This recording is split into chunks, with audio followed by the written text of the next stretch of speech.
Okay, right, we're live, and I'm just going to switch on my desktop sharing. Excellent. Right.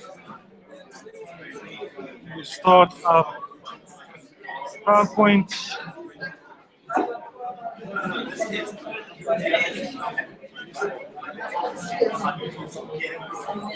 Takes a while.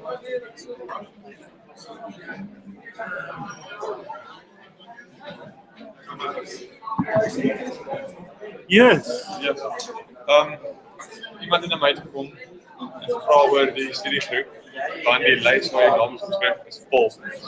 So daar's 'n paar mense wat ook nog wil join by die kon. Dis nie plek nie.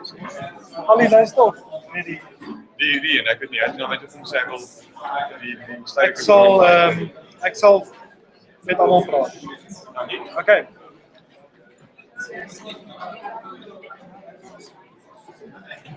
Right, so let's start. This week is English, I'm going to speak in English. If you want to hear Afrikaans interpretation, it's almost too late, but I think it's too late. Okay? Yeah. Go, you're happy. There's so many things I want to tell you today. But where shall we start? All right. Let's start with the study groups. These study groups. If you still want to join the study group, please send email to Dirk Brandt.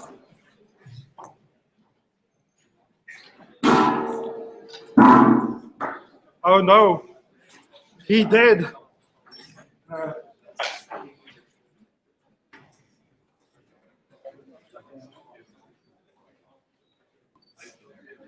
So there we go. If you still want to join the study group, please send an email to Dirk Brandt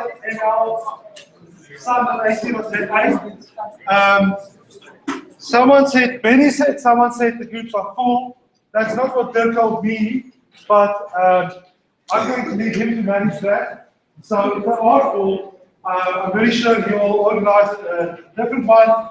For this very first week, we may decide to just see how it goes and if the group's actually popular or not. So this first week will be a trial. Last year they didn't have study groups, so it's a kind of new thing. We just want to see how it goes before we really commit to putting a lot of resources into it.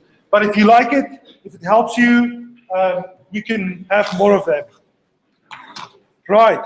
The other thing I wanted to show you quickly, I don't know why, I just had a feeling this morning that I want to show you how to install Ubuntu. Sometimes I have these feelings, perhaps I've eaten something, didn't agree, and I did eat some dodgy lasagna last night. I'm feeling a little nauseous, and I'm actually going for the bathroom, I just puke all over you. Okay, that's okay. Yes, good. But I'm not going to show you how to install Ubuntu. It takes a little too long. But I'll show you the first few steps. On my computer, I have Mac OS X.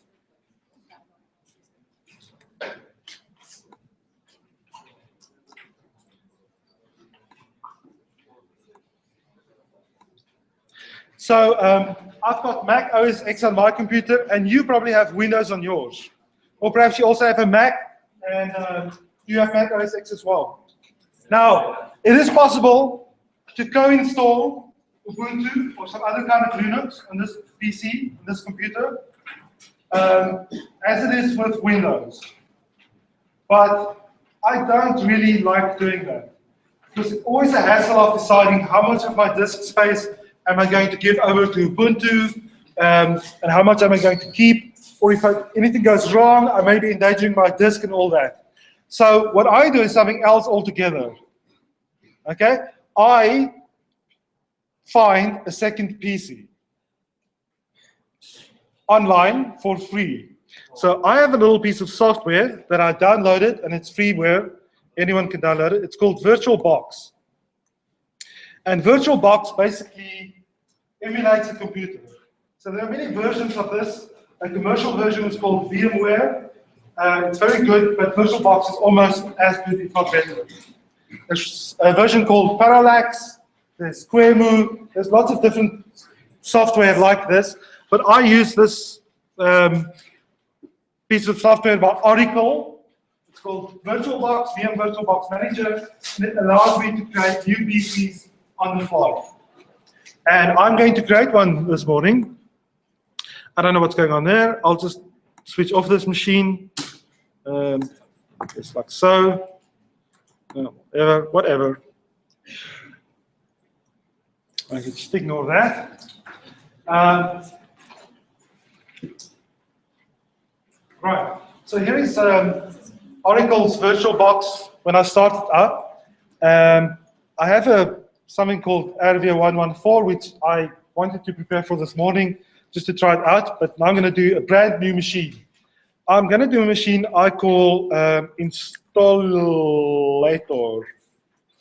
Okay?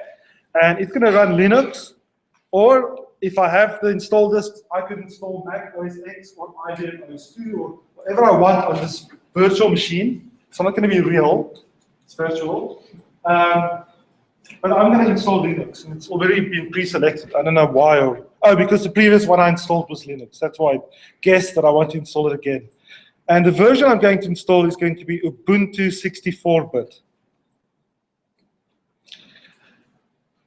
You don't have to use VirtualBox. You can install this on a real computer, in which case this first step is probably not for you. You don't need to make your PC, it's already there. But I'm going to click, I have to fill in a few things. Because it's a virtual machine, I can decide how much memory it will have. And I'm going to choose 128 megabytes of RAM. It's 1 gig. But on your real PC, you probably want at least 4 gig and preferably 8 gig. Remember, I told you, if you buy a PC, try to go for 8 gig at least. But this little PC only has 1 gig. So that's the memory, and then it's going to ask me about the disk.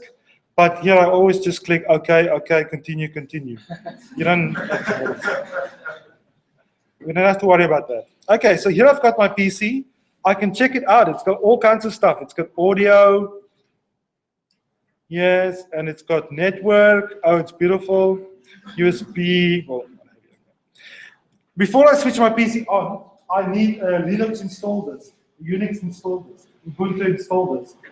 And as we said, I've told you a couple of times, but I know only a few people heard that. You can go buy Ubuntu on a CD from Ed Berger at Narga A. He's got a little office there. He's not always there, but there's always some assistant for the lab, and they sell these Ubuntu CDs. If you are poor and or stingy, and or both, as I am, you are not going to do that. You are going to go to ftp.sun.ac.za,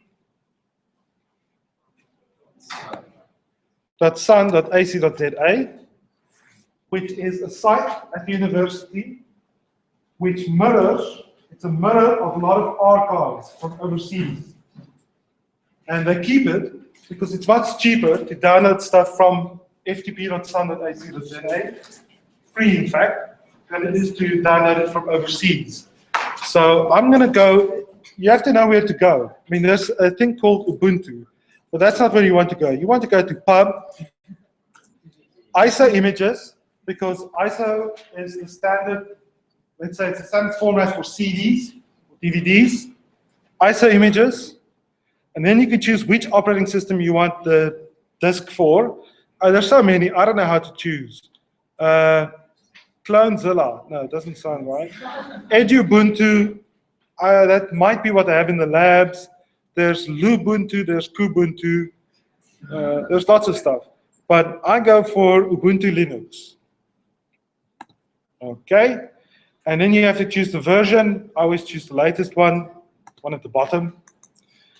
And you want Ubuntu Desktop 14.10, that's the latest version of Ubuntu.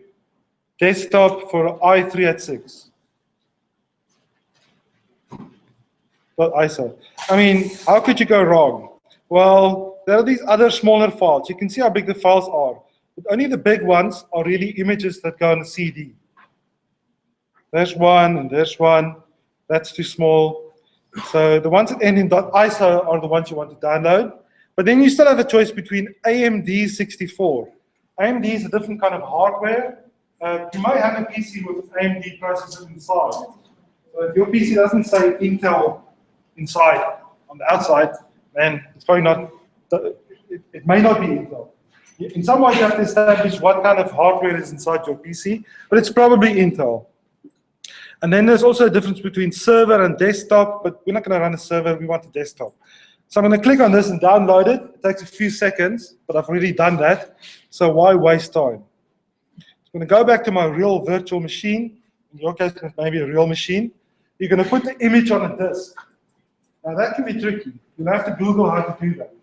But almost all operating systems, you can take an ISO image like the one we've just downloaded and write it onto a CD disk. In fact, you can also put it on a USB stick and boot from the USB stick. So I don't even need a CD disk or a CD writer.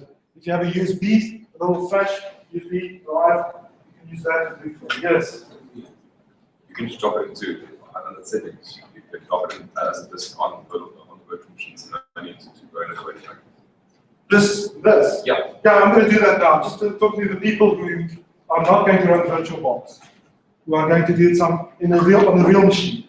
For a real machine, you need a CD that you can insert so that the machine will boot off the CD, or a flash drive so it will boot off the flash drive. But I don't need that because I've got this virtual machine.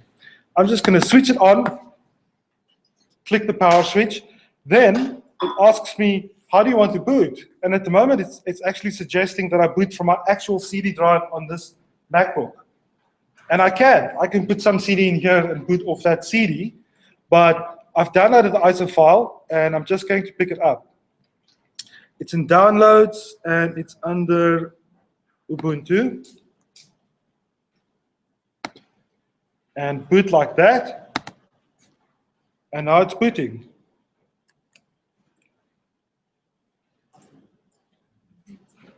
Actually, yeah, it's just booting, nothing more. It's just booting the machine, reading the CD. It has a few messages, but you can just ignore those. Nothing you can do about it in any case. It's not fatal. Remember, if at the end of the day it works, it works. That's all that matters.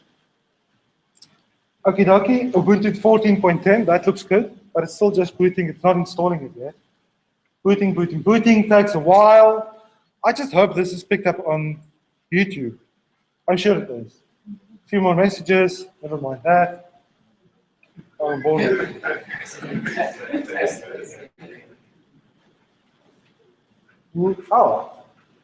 okay. So this is my actual virtual machine, my new little machine that's booting. Oh, it's up in the corners. I think it'll make a little noise that you can't hear. Okay, you didn't hear that. But then it shows me this screen, and I can actually run Ubuntu without installing it, or I can install it on this machine. It doesn't make much sense just to run for me.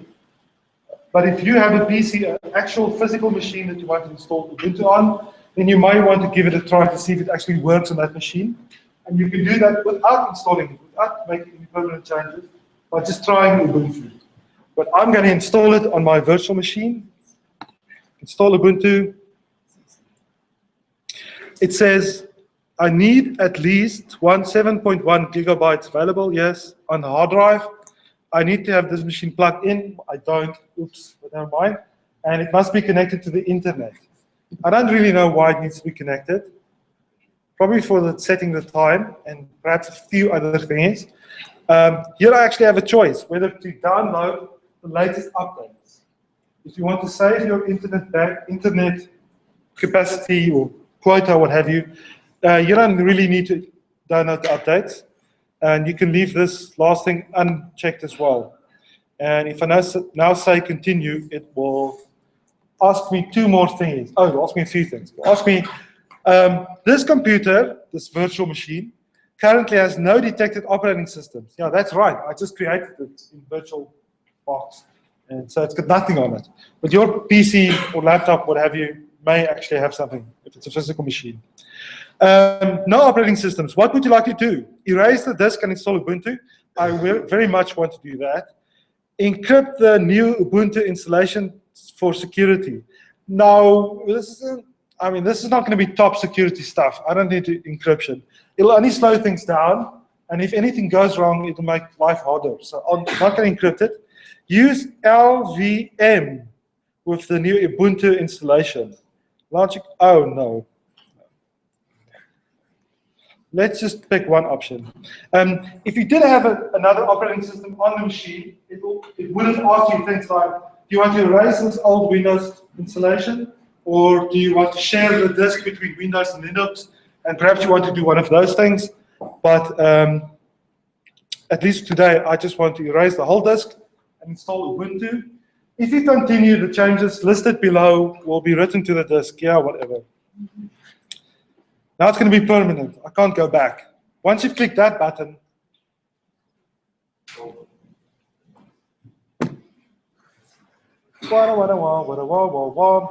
it's doing a few things. It's doing this and that, stuff. I'm not going to go through the whole installation process. I'll stop soon. I just want to get to the point where it's actually running by itself. I really hope I have enough battery power for this. Oh, there we go. Where are you? Are you in Johannesburg? Yes, I am. This is kind of important. Oh, hang on. I am. This is kind of important because this is about the time zone. So it's a good idea to set the right time zone. And you can try to fight it, have it insist on being Cape Town, but I'm not sure if that will even work. Okay, that's fine. So choose the Johannesburg time zone. And last issue is it'll want to know what kind of keyboard I have on this machine. Just hang it up. That will be very nice. This is going slower than my office. Okay. It's asking me what kind of keyboard I have. Now, you can struggle a lot with the keyboard, and I have got a Mac, so obviously my keyboard is radically different from what it's suggesting to me. But I just always press continue, and I sort out the bad stuff later on. It's not critical. You can always change it later. Right. And now, once it thinks for a while, it'll actually start installing on its own. It'll just run through a lot of the installation without asking me anything again. And when it's done, it'll ask me, it's okay to restart now, and I'll press OK, and it will restart. So, oh no, I'm sorry, I apologize. One more last question. I have to type my name. Yeah, last time this was a little funny. I don't know why it. Okay. If you are installing on a real machine, it's important that you protect your files for security by choosing a sensible password. In my experience, if you install VirtualBox, you probably have 5 or 6 machines, virtual machines that you're keeping around at the same time. If you choose a new password for each of them, it'll just be chaos. So at least for a VirtualBox, I always choose my name as my password. But you must not do this. Not if it's a real machine. Okay? And I also say log in automatically. I mean, if they've cracked the password to my Mac, then they can just have everything. But I've got a good password on the Mac, so I'm trusting that they won't be able to log into this machine at all. Okay, continue, and now it'll take over. And I say that, but I'm not even sure. Now it'll just start installing Ubuntu. Okie dokie, so it's copying the files, and it may be downloading a lot of other stuff, but it's on its way to installing, and I don't really have to do anything else apart from saying, okay, you can restart at the end. And then I have Ubuntu installed on this virtual machine. But now I'm going to switch off this virtual machine. It's as if I pull the power, if I can. Hang on.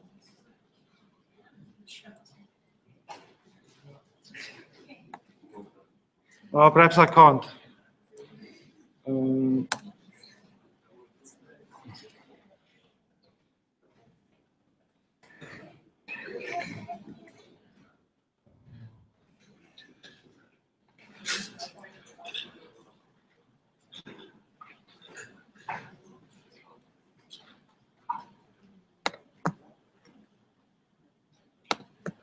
So it's as if I switched the power off at the plug. The machine has just disappeared. It's still here, but it's switched off now virtually. Yes. How big is Ubuntu? It's about this. I do not know. It depends on what you install. So you can install on a really small system. I mean, this virtual machine has 8 gigabytes of hard disk. It was set up to have 8 gigabytes of hard disk, and it said at the start it needed 7.1. But I remember like downloading that file was about 3 megabytes. Yeah, 7.1 gigabytes is asked for, and 300 megabytes is in addition to that. But you don't have to install anything in addition. It doesn't actually need to download anything extra. You can get away with just an ISO image.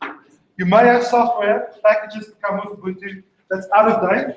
There may be new versions available that you can download, but just out of the gate, you can live with that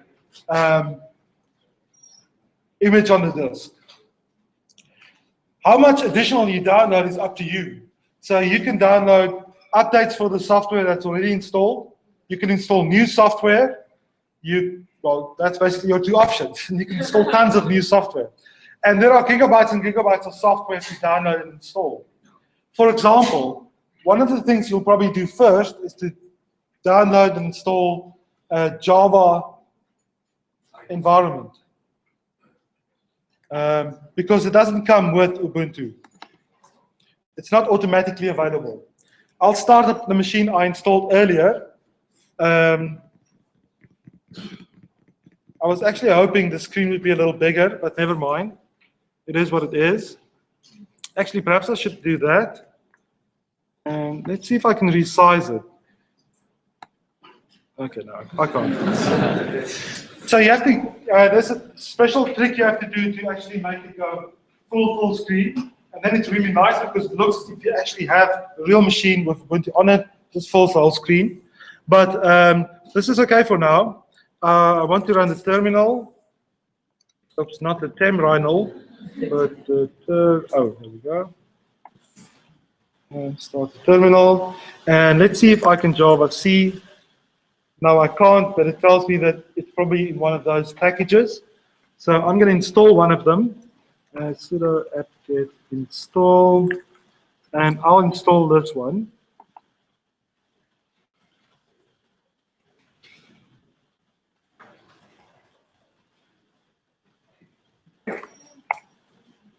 Password, yeah, I've got a password. And it says it needs to install 40 megabytes of archives. But this will all come from sun.ac.za. So it shouldn't be, I hope it will, it shouldn't be too bad.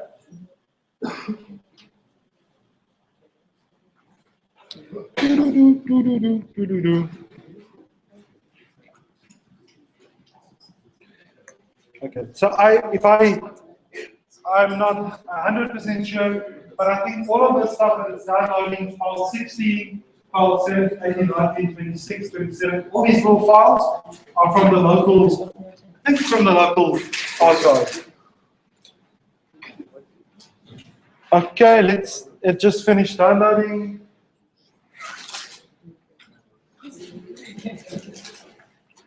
Now it's installing the software you downloaded.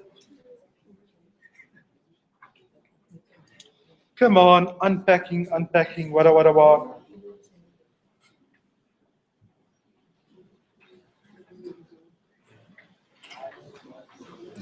Ah, there's a lot of stuff, man. Updating, that's good. Triggers is always good. It's almost finished. More triggers, come on, you can do it. Let's start practicing triggers, yes.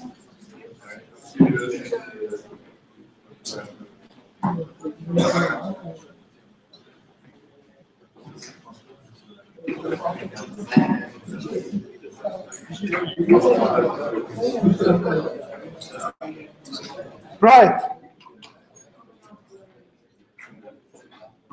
Oh man, come on, this is taking way too long. Okay, well that's running.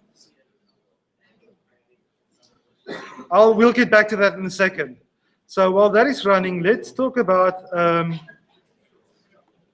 what we really have to talk about today, which is conditionals and loops. So we started with this on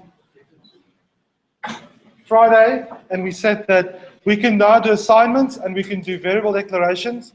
And on Friday, we learned about if statements, so conditionals and loops. Writing if statements, not the loops yet.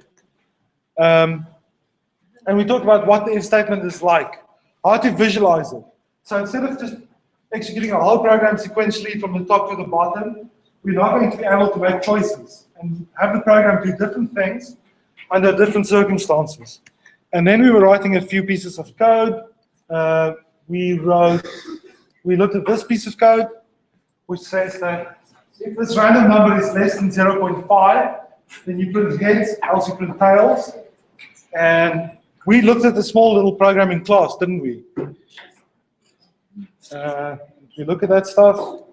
Oh. So we looked at a little programming class because I tried to convince you that this is bad code. You should never omit the braces like this guy did. Always put the braces next to the statements because you're going to write it, you're going to add to it later on, and then you are going to confuse yourself as to what the program is doing. Let's just see if I can find, is this done yet? Oh, okay, that's done. Let's see if Java-C works. Okay, excellent. So it did actually work. It was just complaining that I didn't supply some file name. So I'm going to program here in Ubuntu. I'm just going to reset my prompt quickly. Export. You don't need to know about this. Don't worry. Don't worry. Okay, right. So empty directory. And is there any chance I can copy my program from Friday into here? So let's see if I can find it.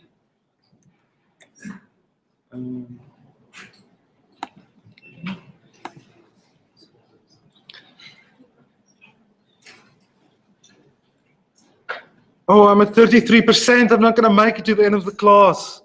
Oh. We were working on my second if. Do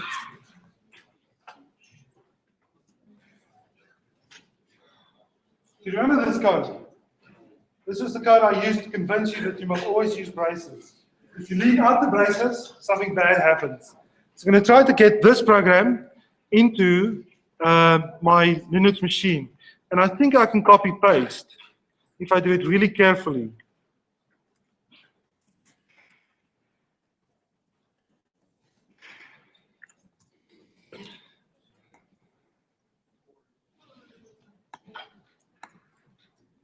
Hang on, give me a second.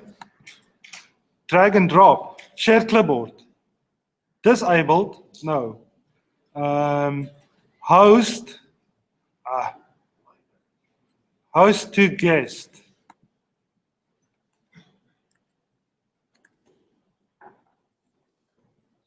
Oops. Paste. No, nothing to paste. Perhaps I should go back to my. Okay, let's try again. Copy and paste.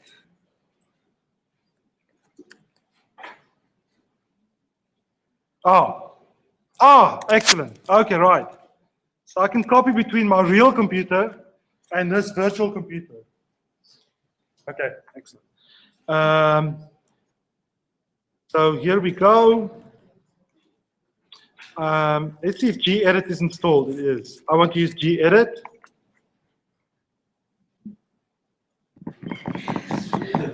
It's coming, it's coming.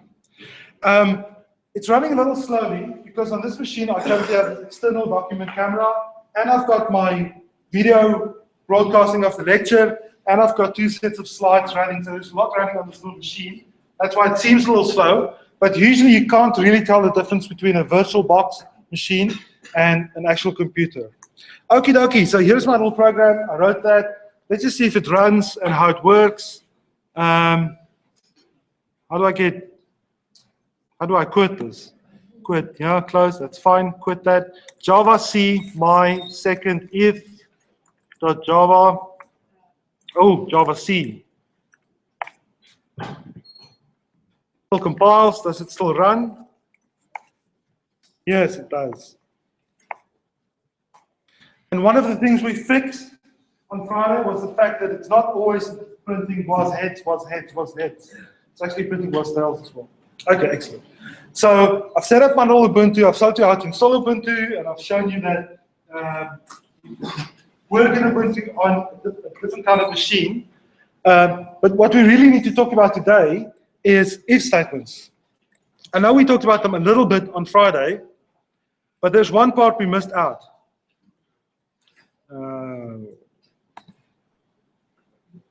Okay. So, we never really formally, officially, talked about what kind of things can you write in the if of an if statement. What kind of expressions can we put in here? I mean, I told you you can put Boolean expressions, but you don't really know what kind of Boolean expressions there are. We talked about true and false, but we've already seen things that are significantly different from true and false. So what we really ought to talk about today is all the different kinds of Boolean expressions that you can write. So we're actually going back one set of slides to our built-in data types.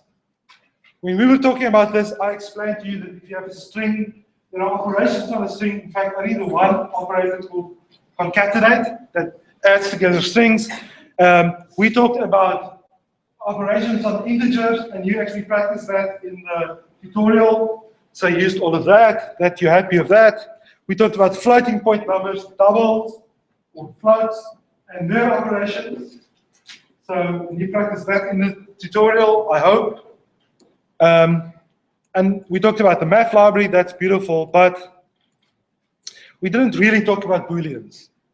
So let's talk about these Boolean operations.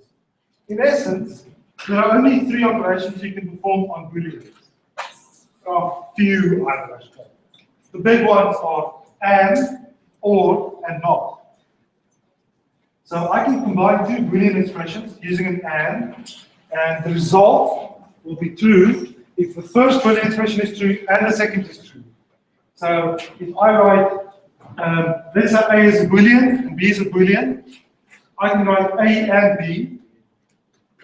And this sum, it's like an addition of Booleans, but it's only true if both A is true and B is true. So if A is false and B is false, A and B will also be false. If A is false and B is true, A and B is still false.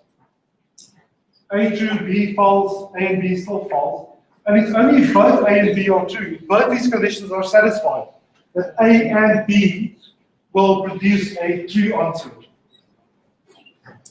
Is that confusing? What's your name? Ewan. Are you just sleeping or are you confusing? You're concentrating.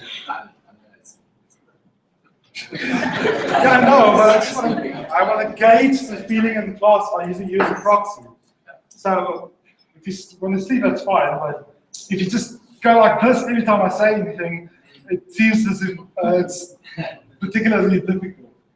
And I want to be careful because it's easy to quickly explain to you what this is and for you to convince yourself that you actually understand what I'm saying. But as soon as you have to apply it in the tutorial, it can get really tricky really quickly. So we have to make sure we understand these conditionals. Right. I'm going to go quickly and then we can do a few examples. A or B. This is an expression of it's a combination of two Boolean expressions, A and B, and I'm combining them with this OR operator.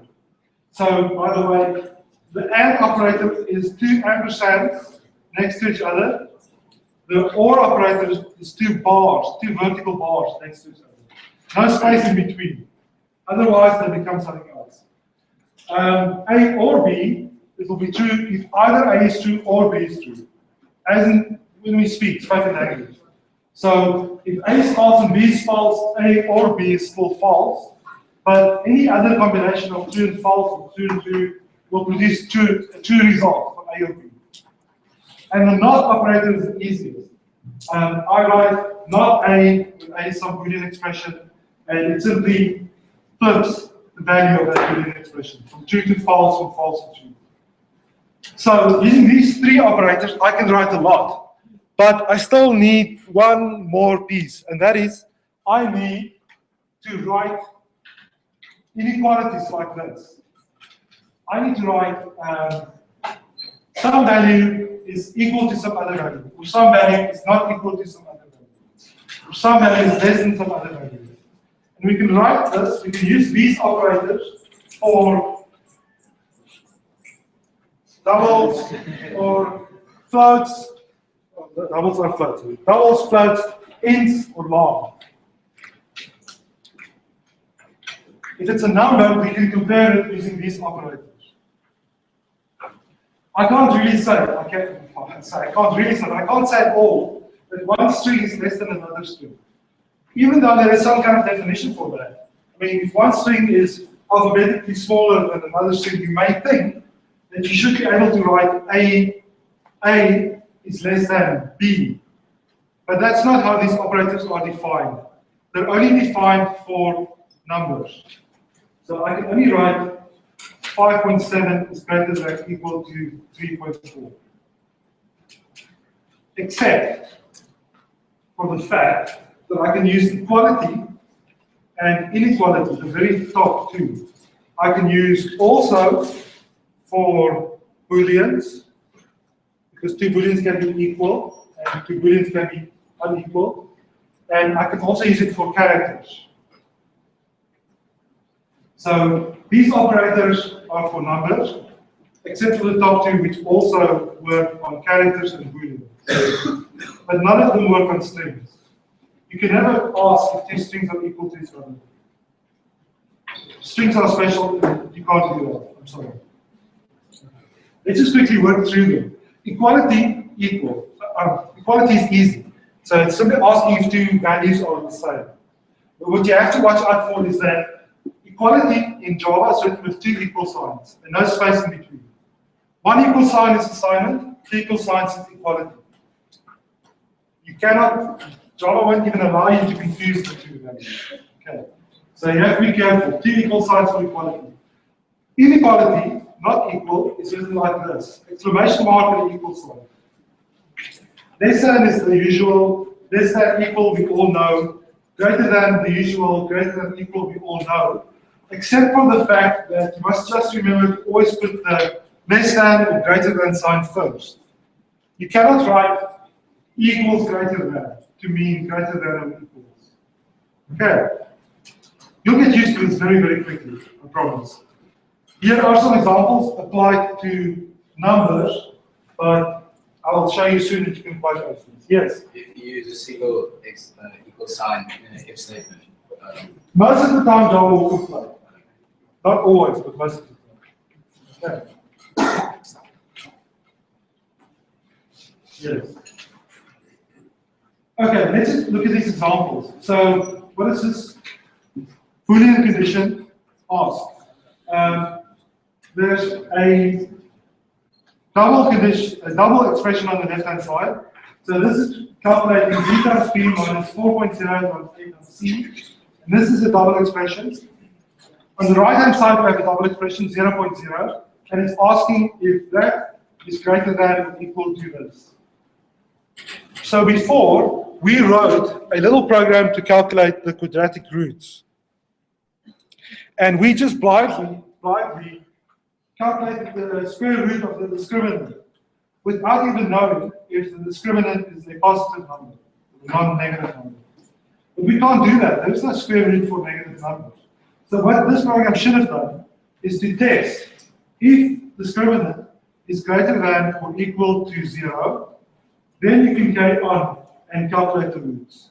And otherwise, you're supposed to show on the screen there are no roots. Let's just see. I can't see properly on this little screen here, but it looks vaguely like they're doing this here. No, it's not. Okay. No, it's not. My mistake. Forget about it. Okay. Let's move on. We can write that program soon. Integer expression, here mod 100.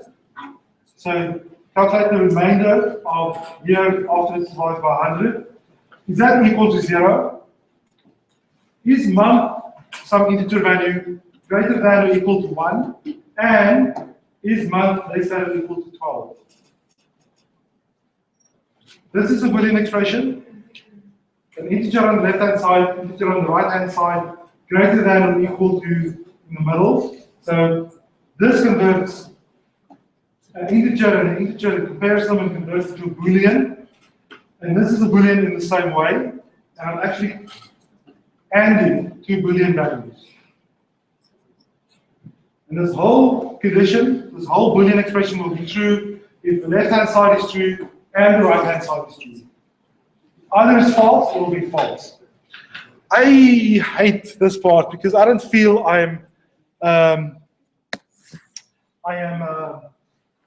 making clear what I want to make clear. If you already know how to program, you probably find it boring, and if you don't, you probably find it confusing. So that's bad. I don't want to do that. But oh well. Perhaps the only way to learn these things is to actually go write programs. So let's write a little program. If I can find somewhere to write it. Let's see. What's my battery status? Battery.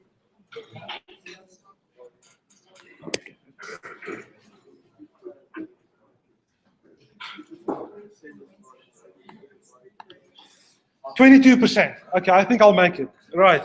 So let's write a little program in our brand new Ubuntu installation. Look, this is funny. This may not look familiar to some of you, because this version of Ubuntu has this funny menu on the left-hand side. But I know that some of you, when you log in, actually saw this. Who saw this when they logged in? You saw it. I know it. You saw that?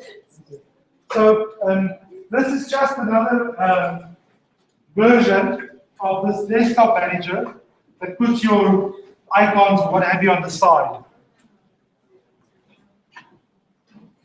So instead of a start menu, like a start-like menu like Windows has, it puts all the stuff on the side, and it's not that pleasant, but eventually get used to it, and it's not too bad either. So that's fine. We can live with that.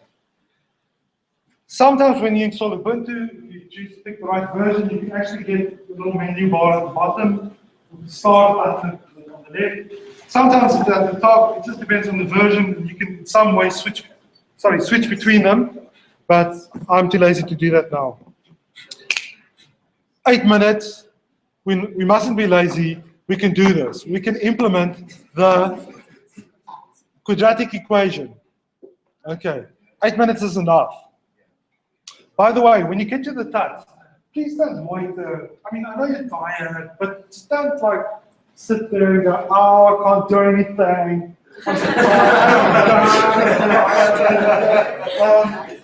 It's such a bad vibe. Okay, so if you have to, take your cane before you come. Something. No. Real energy, okay? It's a real bad vibe if you're just tired.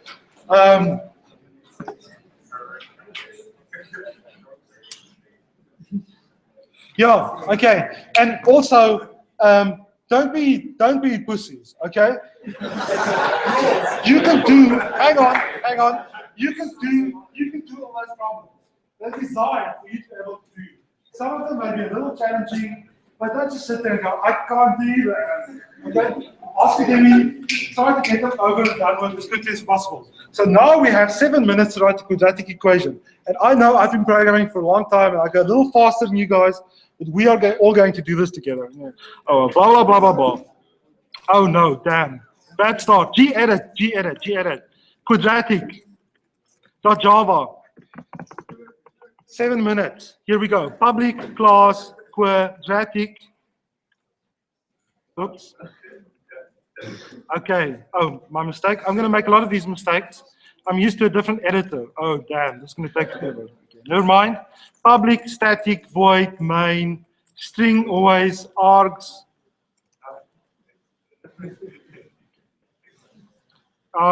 Gedit is not helping me. I have to do everything by myself as well. Oh no, this is going to take way too long. I'm sorry. Save it. Quit. And I'm just going to switch over to the editor I know well, because it's important to learn to get to know an editor that you can work with well, and then you stick to them. Okay, so I'm in my editor that I love. Here we go. I want my program to accept 3 command line parameters that are the coefficients of my quadratic equation. Ax squared plus bx plus c. So let's read them. Double A is going to be arg0, but I can't do this because arg is a string and A is a double now. So I first have to convert it using that funny library thing we learned about. Okay, I know how to use my editor, so I can do this quite quickly. A, B, C, 1, 2. Okay, excellent. Now, discriminant, double discriminant. No need to write out the whole name. What's a discriminant? It's that thing under the, thank you very much. B squared minus 4 times A times C. I know that from school. Now I'm going to write my if statement. If discriminant, is greater than or equal to 0, then it's fine. Then I can calculate the roots. Else, unfortunately, it won't be possible. So here, I'm going to calculate the roots. Here, I'm going to show a little message that says no root. So we do this first because it's so much easier.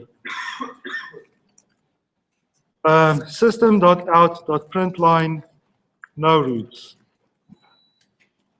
Okay, no funny stuff. We don't have time. Okay, excellent. Now the roots. I forget how to do this, but I know that I have to start by calculating the square root of the discriminant. And then I guess the one root will be minus b.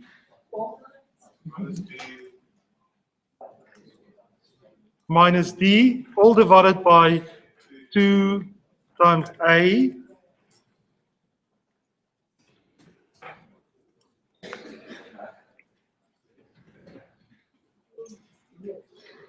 Everybody happy? Can I print them? No, because Yaku never tells the truth. I'm always lying. Okay. What's wrong? Semicolon. I'm sorry, of course. You caught me, you guys. You're so good. You caught me. Semicolon. There we go. Everybody happy? What do you want? Oh, bracket. B divided by 2.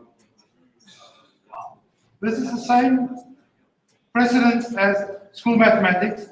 So this division is only going to apply to the D.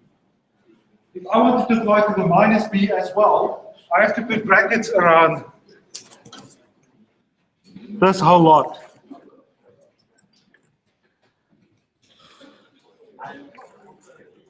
Hang on, I only have 2 hands. I only have 2 hands. Okay.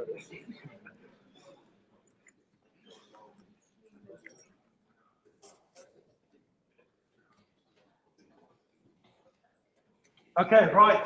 Anything else? Happy? Not happy. Search. One more mistake.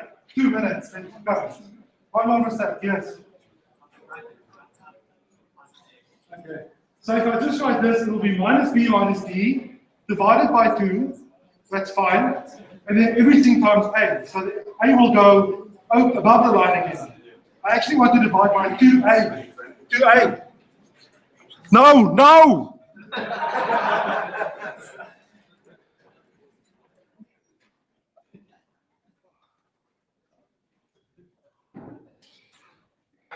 have to test my program, but how am I going to test it? I need to have a quadratic equation for which I actually know the answer. So I quickly have to quickly think of one. Okay. So x minus 4, x minus 3, x plus 4. Right. Solution is plus 3 and minus 4. But the equation itself will be 1x squared plus x minus 12.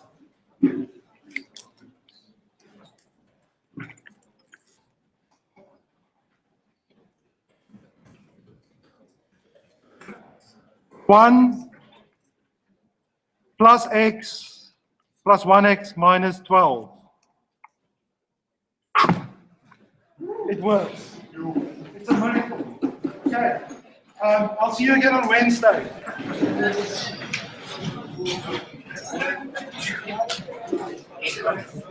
There we go.